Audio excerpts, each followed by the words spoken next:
Bonsoir. Une étape de plus est franchie dans le programme Extended Monaco. Qu'est-ce que l'on entend par identité numérique? Dans le monde d'aujourd'hui, dans le monde post-Covid, deux besoins ont émergé. Tout d'abord, un immense besoin de souveraineté numérique, mais également un besoin d'agilité de service. Et c'est à ces besoins que répond une identité numérique. L'identité numérique va majoritairement traiter trois points. Le premier, c'est une connexion souveraine.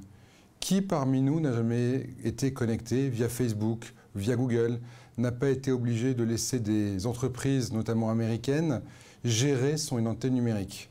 Avec notre identité numérique régalienne, c'est fini.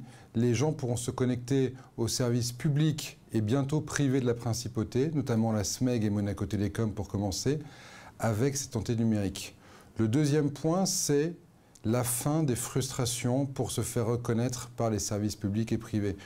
Combien de fois on entend dire « je dois renvoyer une photocopie de ma carte d'identité, une photocopie de mon passeport pour être reconnu ».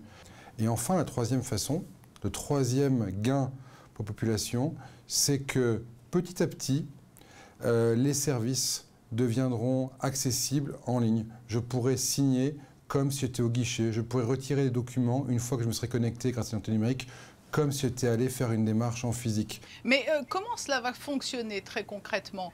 Tout n'est pas dématérialisé, il y a une carte. Tout à fait.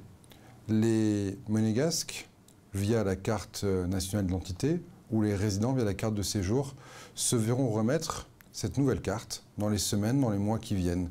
Lors de cette remise de carte, les personnes, si elles le souhaitent, pourront demander à bénéficier d'une identité numérique.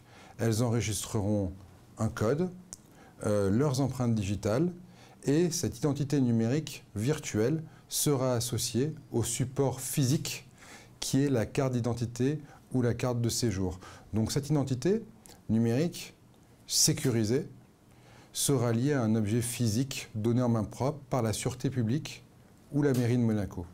La principale réticence, bien souvent, elle est liée à la sécurité. Avec ce type de système, la sécurité est encore plus importante. C'est ce que vous nous dites.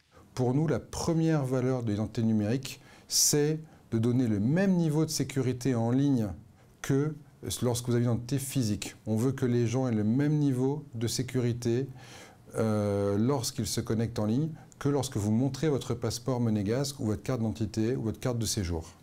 Et puis donc, on continue à avancer. Ce qui est important à souligner, c'est que cette innovation nous place désormais dans le top 5 des pays les plus avancés en la matière. Il y a aujourd'hui à peu près 5 pays qui ont le même type de carte d'identité numérique comme ce que nous lançons aujourd'hui. Ça nous met dans les plus hauts standards internationaux.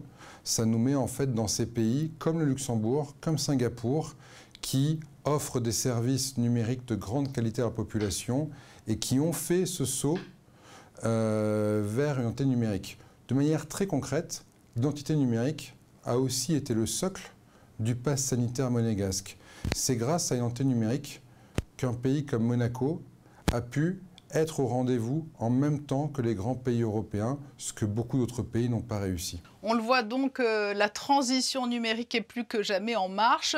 On ne va pas s'arrêter en si bon chemin. Quel sera le prochain grand chantier numérique, Frédéric Ginta? Le prochain axe majeur, il sera double. À la rentrée, nous aurons un guichet unique avec l'ensemble des services de l'administration et de la mairie qui sera lié à l'identité numérique. Donc l'ensemble des résidents et habitants de la principauté auront sous une même ombrelle toutes les demandes en ligne. Et surtout, en octobre, nous lancerons le Cloud souverain monégasque qui permettra d'avoir nos données à Monaco, sous loi monégasque, et la puissance de calcul, de stockage des leaders mondiaux du cloud. Voilà donc pour la prochaine grande étape. Merci Frédéric Ginta pour ces explications autour de la mise en œuvre de l'identité numérique. Merci beaucoup et bonne soirée.